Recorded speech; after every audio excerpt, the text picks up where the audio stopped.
अस्सलाम वालेकुम व्यूअर्स, मेरा नाम Mohammad Asib and I welcome you to the 11th lecture of freelancing tutorial series.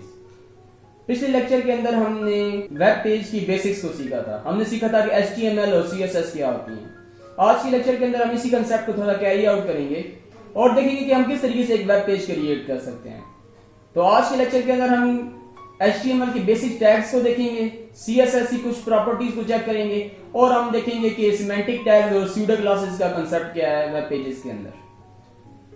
जब भी आपने कोई ना कोई वेबसाइट क्रिएट करनी है, सबसे पहले आपने एक फोल्डर क्रिएट कर लेना है। फोल्डर में क्या होगा कि आपने अपनी वेबसाइट के जो सारे कंपोनेंट्स हैं, कोई इमेजेस हैं, कोई फाइल्स हैं, सारी की सारी आप एक फोल्डर के अंदर रखेंगे।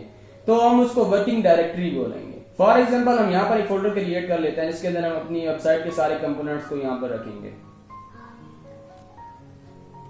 अब ब्रैकेट्स के अंदर हमने सबसे पहले इस फोल्डर को ओपन कर लेना है। यहाँ पे क्लिक करेंगे फाइल और ओपन फोल्डर। यहाँ पे हमने इस फोल्डर को सिलेक्ट कर लेना है, सिलेक्ट फोल्डर। अभी हम जो भी फाइल्स क्रिएट करेंगे वो सारी की सारी इस फोल्डर के अंदर क्रिएट होती जाएंगी। तो सबसे पहले हम एक फाइल क्रिएट करते हैं और देखते हैं कि HTML के बेसिक टैग्स क्या होते हैं। तो उसके लिए हमने यहाँ पर एक तरीका देखा था, हमने एक एक्सटेंशन डाउनलोड की थी। यहाँ पे हमने क्लिक करना है फुल HTML स्केलेटन पे और डन पे क्लिक करेंगे। यहाँ से इसको हमने सेव कर देना है। सेव करते वक्त हमने फाइल के नाम के साथ .html लाजमी लिखना है। जब .html लिखेंगे तो फिर वो हमारी जो है ये एक वेब पेज क्रिएट हो जाएगा। हमने ये कंसेप्ट देखा था कि चंद वेब पेजेस मिलकर एक वेबसाइट बनाते हैं। तो अभी हम हर वेब पेज को बारी बारी डिजाइन करेंगे और जब सारे वेब पेजेस इकट्ठे होंगे तो एक वेबसाइट बन जाएगी। यहाँ पर हम कुछ टैग्स, फालतू टैग्स को डिलीट कर देते हैं यहाँ से। तो ये वो बेसिक टैग्स हैं जिनको यूज करते हुए हम एक वेब पेज क्रिएट कर सकते हैं। ये हमारा मेन टैग है HTML का। इसके अंदर हमारी जो वेबसाइट है, सारे कंपोनेंट्स हमारे वो इसके अंदर टैग के अंदर मौजूद होंगे। ये एक किस्म की हम कह सकते हैं कि बाउंड्री है। उसके अंदर ये हेड का टैग है। हेड की टैग के अंदर हम यहाँ पर इस पेज के बारे में जो डिटेल्स हैं वो सारी हम इसके अंदर लिखेंगे और जो सेटिंग्स वगैरह करनी है हमने इस पेज की वो सारी हम यहाँ पर हेड की टैग के अंदर करेंगे। और बॉडी की टैग के अंदर यहाँ पर हम करते सारे के सारे जो कंपोनेंट्स होंगे, चाहे वो पैराग्राफ है, कोई इमेज है, वीडियो है, जो भी है वो हम यहाँ पर इसके अंदर लिखेंगे। तो स्टार्ट में हम एक पैराग्राफ क्रिएट करते हैं और हम उसकी वर्किंग साथ साथ देख सकते हैं। यहाँ पे हम इसका लाइव प्रीव्यू स्टार्ट कर लेते हैं। अब आज मैं एक पैराग्राफ क्रिएट करता हूँ यहाँ पर और इन दो टैग्स के दरमियान में जो कुछ लिखेंगे वो हमें डिस्प्ले हो जाएगा।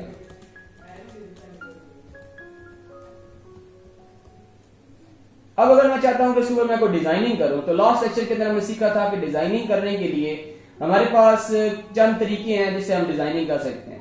एक तरीका यह है कि हम जो स्टार्टिंग टैग है इसके अंदर यहाँ पे स्टाइल लिखें। स्टाइल लिखे जब हम इक्वल लिखेंगे तो यहाँ पर हम उसकी स्टाइलिंग कर सकते हैं। फॉर एग्जाम्पल मैं फॉन्ट साइज बढ़ाना चाहता हूं तो मैं लिखूंगा फॉन्ट साइज 40 पिक्सल। तो अभी जो हमारी वेबसाइट है इसके अंदर जो हमारा पैराग्राफ लिखा हुआ है इसका जो फॉन्ट साइज है वो बढ़ गया। अब इस CSS को लिखने के चंद तरीके हैं। ये जो तरीका है जिसमें हम उसी पैराग्राफ के अंदर लिखते हैं या उसी टैग के अंदर लिखेंगे, इस तरीके को बोलते हैं इनलाइन CSS। अब इनलाइन CSS से क्या होता है कि जो हमारा कोड होता है वो रीडेबल नहीं रहता। इससे कोड को पढ़ना मुश्किल हो जाता है, क्योंकि अगर हम कुछ ज्यादा इसमें डिजाइनिंग करेंगे तो ये हमारा कोड होगा ये थोड़ा सा पेचीदा हो जाएगा, पढ़ना मुश्किल हो जाएगा। इसलिए हमारे पास एक और तरीका है जिसको बोलते हैं इंटरनल CSS। इंटरनल CSS में क्या होता है कि हम हेड वाले टैग के अंदर यहां पर हम एक और टैग बनाएंगे स्टाइल नाम का। आपने स्टाइल लिखना है, टैब प्रेस करना है और ये स्टाइल का टैग बन जाएगा। इस टैग के अंदर हमें जो भी अपनी डिटेल्स है वो हम यहाँ पर लिख सकते हैं। अब हम इसको यहां से डिलीट कर देते हैं और हम इसको इस टैग के अंदर लिखते हैं। अब यहां पर लिखने के लिए पहले हमने इसको सिलेक्ट करना पड़ेगा। इस टैग को सिलेक्ट करना पड़ेगा कि मैं इस टैग में डिजाइनिंग करना चाहता हूं। इस कंसेप्ट को बोलते हैं सेलेक्टर्स। यहां पर हम लिखेंगे फॉर एग्जांपल ये P एक पैराग्राफ है तो मैं लिखूंगा P और ब्रैकेट्स बना दूंगा। अब यहां पर मैं सारी डिटेल लिख सकता हूं। फॉर एग्जांपल इसके फॉन्ट साइज बढ़ा देता हूं यहां से। तो अब ये जो P जब मैंने लिखा इसको बोलते हैं सिलेक्टर, जिसमें हम P नाम के सारे एलिमेंट्स को सिलेक्ट कर रहे हैं। अब हम इसमें डिफरेंट तरीके से सिलेक्टर्स अप्लाई कर सकते हैं। फॉर एग्जांपल मैं कहता हूं कि इस पैराग्राफ को मैं यहाँ पे डुप्लीकेट कर देता हूं, Ctrl+D प्रेस करूंगा इसके लिए, तो ये मेरा जो पैराग्राफ है ये डुप्लीकेट हो गया। अब ये इस P की वजह से इन तमाम पैराग्राफ्स के ऊपर ये सारी CSS अप्लाई हो गई है। लेकिन अगर मैं चाहता हूं कि मैं इन तमाम के ऊपर अप्लाई नहीं करना चाहता, मैं किसी चंद पैराग्राफ के ऊपर अप्लाई करना चाहता हूं CSS, बाकी के ऊपर नहीं करना चाहता, तो उसके लिए मैं क्या करूंगा, मेरे पास एक ऑप्शन है क्लास का। मैं यहां पर क्लिक करूंगा क्लास, और इसको मैं कोई ना कोई क्लास असाइन कर दूंगा। मैं अपने पास से कोई ना कोई नाम बता दूंगा इसको, पास मैं बोल देता हूं ABC। अब क्लास से क्या होगा कि जो मैंने यहां पर क्लास की प्रॉपर्टी इसको असाइन की है, इस एक पैराग्राफ को, तो मैं जो चेंजिंग करूंगा वो इसी के अंदर, इस एक पैराग्राफ के अंदर चेंजिंग होगी, तमाम पैराग्राफ्स के अंदर चेंजिंग नहीं होगी। उसके लिए मैं क्या करूंगा, यहां पर मैं लिखूंगा .abc और यहां पे ब्रैकेट्स ओपन करके इसका मैं बैकग्राउंड कलर चेंज करता हूं। तो अब यहां पे देखें आप, तमाम पैराग्राफ्स में चेंजिंग नहीं हुई, खाली सिर्फ इसी एक पैराग्राफ के अंदर चेंजिंग हुई है।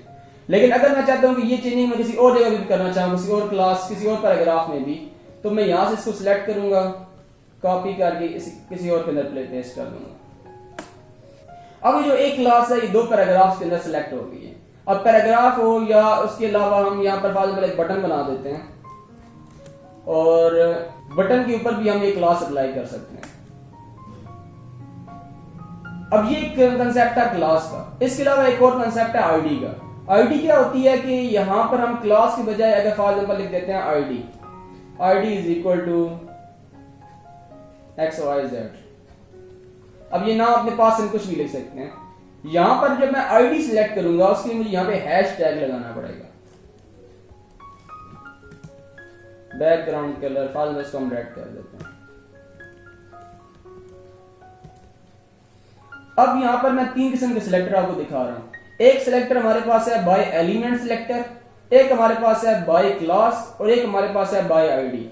बाय आईडी से क्या होगा कि अगर हमने किसी एक एलिमेंट को कोई ना कोई आईडी असाइन कर दी है, तो वो सिर्फ उसी के लिए होगी, किसी और को हम ये आईडी असाइन नहीं कर पाएंगे।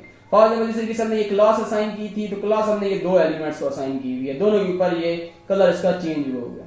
लेकिन अगर मैंने आईडी ये इसको असाइन कर दी है, अब ये आईडी में किसी और को असाइन नहीं कर सकते। तो ये जो आईडी होगी, ये आईडी हम किसी एक के ऊपर हम इसको असाइन कर देंगे, और मजीद हम किसी जगह पर इसको यूज नहीं कर पाएंगे। अच्छा, इसके बाद एक सबसे इंपॉर्टेंट कंसेप्ट हमारे पास है डिव का। डिव बेसिकली हमारे पास एक किस्म का हम कह सकते हैं कि रैपर है, एक बॉक्स है, जिसके अंदर हम कोई ना कोई डाटा प्लेस करते हैं और उसको हम वेबसाइट के ऊपर शो करते हैं। फॉर एग्जाम्पल हम यहाँ पर डिव बनाने के लिए हम यहाँ पर क्लिक करेंगे, लिखेंगे DIV, और ये हमारे पास एक डिव क्रिएट हो गया। डिव का मतलब एक किस्म का बॉक्स बन गया है। अब इस बॉक्स को हमने बार बार यूज करना है वेबसाइट के अंदर। हम एक डिव बनाएंगे, उसके बाद हम कुछ टेक्स्ट रख देंगे, एक डिव बनाएंगे, उसमें कोई इमेज लगा देंगे। तो जो भी हमने एलिमेंट्स अपनी वेबसाइट में लगाने हैं, वो सारे हम डिव में प्लेस करते हैं। तो फॉर एग्जाम्पल मैं इनको एक डिव में प्लेस कर देता हूं, तो इसको मैं इस डिव के अंदर प्लेस कर देता हूं। अब क्या होगा कि ये डिव जो है एक रैपर है, एक किस्म का हम कह सकते हैं एक बॉक्स है, जिसके अंदर ये सारी चीजें मौजूद हैं। अब मैं इस डिव के अंदर भी कुछ प्रॉपर्टीज असाइन कर सकता हूं। फॉर एग्जाम्पल मैं क्लास असाइन करता हूं, डिव नाम या कोई भी हम नाम इसको दे सकते हैं। तो यहां से हम इस क्लास पे हम काम कर सकते हैं। फॉर एग्जाम्पल मैं इसको कहता हूं कि इसकी जो विड्थ है वो हो जाए 400 पिक्सल। तो अब इसकी जो विड्थ है वो कम हो गई है। इसका अगर मैं बैकग्राउंड कलर चेंज करना चाहूं, तो ये अब इसका बैकग्राउंड कलर चेंज हो गया। इस तरीके से अब मैंने एक हमारे पास ये बॉक्स नजर आ रहा है, इस बॉक्स के अंदर मैं चेंजिंग करता जा रहा हूं। अगर मैं इसी तरीके से कुछ और डिटेल लिखना चाहूं, तो उसके लिए मैं एक और डिव क्रिएट कर लूंगा और उसके अंदर मैं चेंजिंग करता रहूंगा। फॉर एग्जांपल मैं यहां पर एक और डिव क्रिएट करता हूं। यहां तक हमारी एक डिव क्रिएट हुई है। इस डिव के अंदर हमने कुछ टेक्स्ट रखा हुआ है। यहां पर मैं फॉर एग्जांपल एक और डिव क्रिएट करता हूं और इस डिव के अंदर मैं कुछ और डिटेल लिख देता हूं। फॉर एग्जांपल इस डिव के अंदर हम कोई इमेज प्लेस कर देते हैं।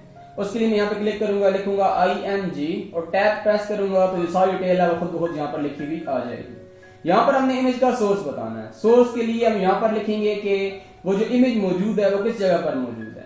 तो अभी के लिए जो हमने डिटेल सारी रखनी है अपने एक फोल्डर के अंदर रखनी है। तो फॉर एग्जांपल मेरे इस फोल्डर के अंदर यहाँ पर एक इमेज मौजूद है IMG के नाम से। तो मैं यहाँ पर इसी इमेज को सिलेक्ट कर लेता हूँ। यहां पर मैं लिखूंगा, जब सोर्स पे क्लिक करूंगा, सोर्स से मतलब इमेज कहां पर मौजूद है, मैं कंट्रोल दबाकर स्पेस का बटन दबाऊंगा। जब कंट्रोल दबाकर मैंने स्पेस प्रेस किया तो इस फोल्डर के अंदर जो चीजें मौजूद है वो यहाँ पर हमें शो हो जाएंगी। उसके लिए फॉर एग्जांपल यहाँ पर ये इमेज मेरे पास मौजूद है, मैं यहाँ पे इमेज को क्लिक करूंगा तो जो मेरी इमेज है वो यहाँ पर शो होगी। अब ये ALT का मतलब है अल्टरनेट। फॉर एग्जांपल मैं यहाँ पर लिख देता हूँ इमेज, अभी हमारे पास इमेज शो हो रही है। लेकिन अगर मैं फॉर एग्जांपल इसका नाम गलत लिख दूं, अगर मैं यहाँ पर कोई नाम गलत लिख दूं तो अभी यहाँ पर वो इमेज शो नहीं हो रही, बल्कि ये वर्ड लिखा हुआ शो हो रहा है जो कि हमने इसकी अल्टरनेटिव हमने लिख दी है। अगर हम इस इमेज के ऊपर कोई अप्लाई करना चाहें CSS तो हम इसको इन तीनों तरीकों से सिलेक्ट कर सकते हैं, एक बाय एलिमेंट, बाय क्लास और बाय आईडी। यहां पर अगर मैं इसको बाय एलिमेंट सिलेक्ट करूं तो मैं यहां पर लिखूंगा IMG लिखकर यहां पर मैंने इमेज को सिलेक्ट कर लिया। अब इसकी मैं विड्थ हाइट चेंज कर सकता हूं, विड्थ फॉर इसकी हम कर देते हैं 100 पिक्सेल्स, हाइट भी इसकी चेंज कर देते हैं 200 पिक्सेल्स, या हम इसी जो हम चाहें यहाँ पे डिटेल्स ऐड कर सकते हैं। इसका बैकग्राउंड कलर चेंज करना चाहें तो इस तरीके से हम जो सारी डिटेल्स हम यहाँ पर ऐड कर सकते हैं। तो ये एक बेसिक तरीका है जिसके जरिए हम एक वेब पेज क्रिएट करते हैं। बेसिक्स यही है, इसके अंदर हम इन चीजों को मजीद ऐड करते जाएंगे, इसके अंदर हम इनको तरतीब से रखते जाएंगे तो हमारा जो वेब पेज है एक खूबसूरत वेब पेज बन जाएगा।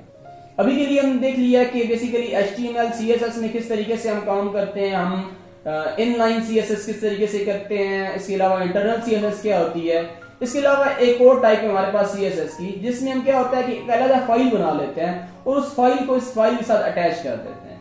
उसमें क्या होता है कि हमारे पास जो CSS है वो सारी एक अलग फाइल में रहती है, तो हमारे पास जो एक फाइल है वो बहुत ज्यादा उस पर बर्डन नहीं बनता और वो उसको रीड करना आसान होता है। उसके लिए हम क्या करेंगे, हम यहाँ पर अपने फोल्डर के अंदर एक नई फाइल क्रिएट करेंगे, Ctrl+N प्रेस करके यहाँ पे इसको मैं सेव करता हूँ, मैं यहाँ पे इसका नाम रख देता हूँ style.css।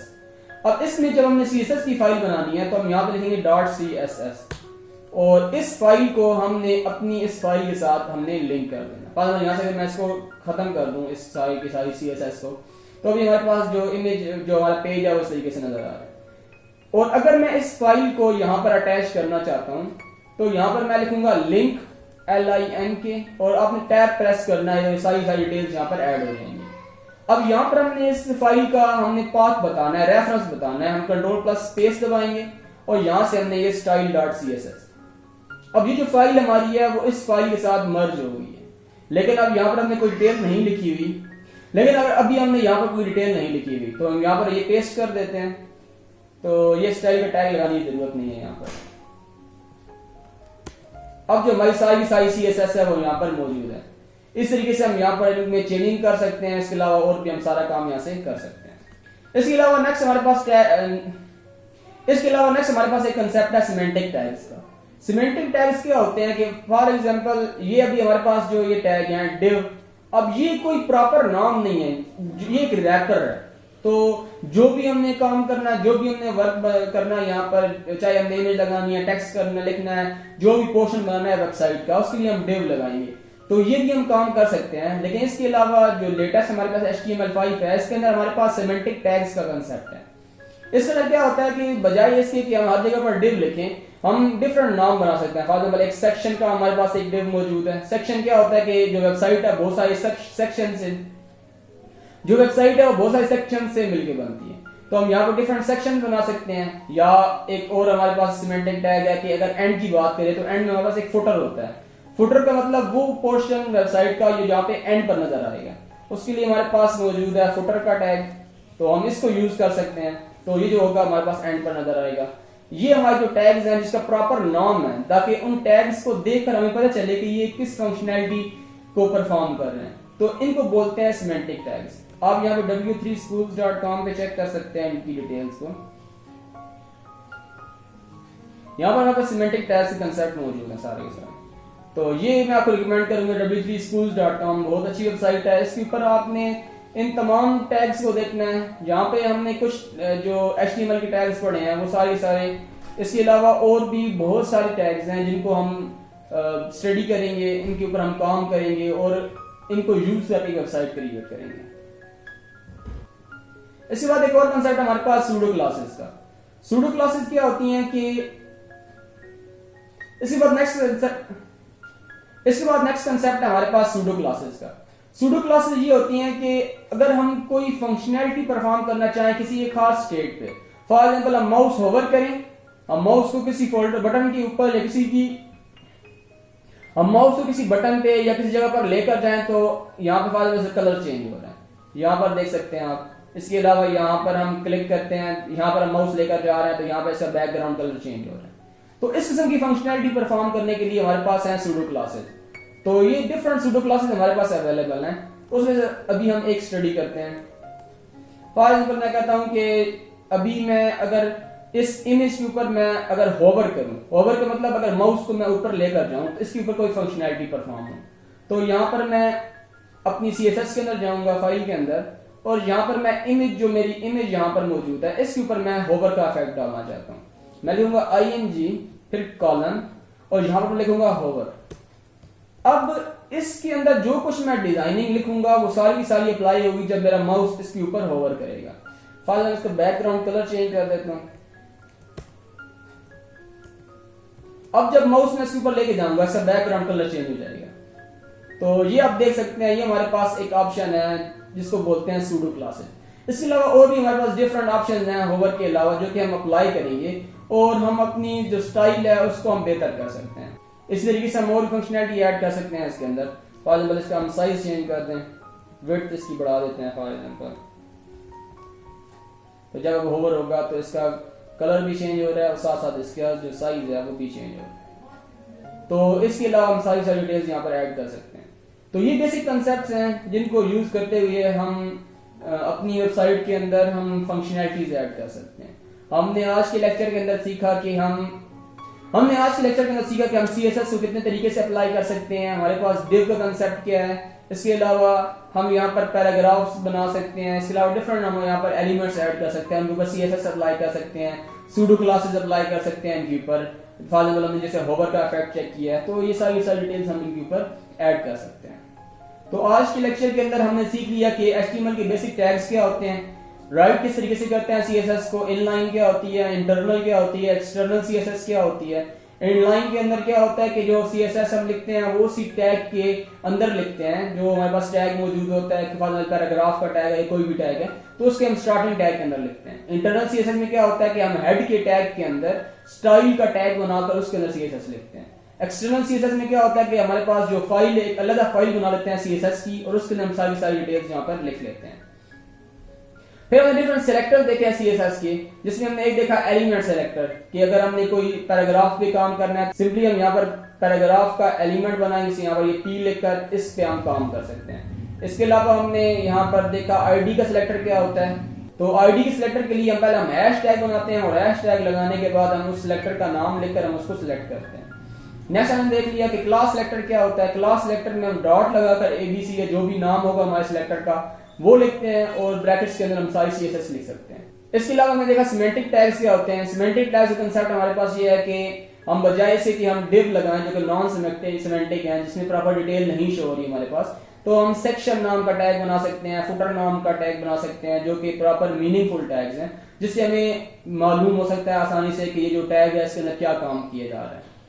इसके अलावा हमारे पास सूडो क्लासेस का कंसेप्ट है। सूडो क्लासेस में देखा कि वो फंक्शनैलिटी जो कि उस स्टेट पर उस एक्चुअल टाइम पर परफॉर्म हो, तो जिस तरीके से होवर का एक हमने देखा ऑप्शन जिसके अंदर हम अगर उस पर सिलेक्ट करें, माउस को होवर करें, माउस को ऊपर लेकर जाएं तो फिर उसकी फंक्शनैलिटी चेंज हो रही है। इसके अलावा होवर के अलावा और भी डिफरेंट कंसेप्ट मौजूद हैं सूडो क्लासेस के। तो ये सारे आपने खुद चेक करने हैं, जो आपको बात समझना है आपने कमेंट्स में लाजमी पूछना है। तो आज के लेक्चर के लिए इतना ही। नेक्स्ट लेक्चर के अंदर हम सीखेंगे कि फ्लेक्स बॉक्स क्या होता है, रिलेटिव और एब्सोल्यूट पाथ का कंसेप्ट क्या है, लिस्ट क्या होती है, अनऑर्डर्ड लिस्ट क्या होती है, ऑर्डर्ड लिस्ट क्या होती है। तो ये सारे कंसेप्ट इंशाल्लाह हम नेक्स्ट लेक्चर के अंदर सीखेंगे। तो नेक्स्ट लेक्चर के अंदर आप लोगों से मुलाकात होगी, तब तक के लिए इतना ख्याल रखिएगा। अल्लाह हाफिज।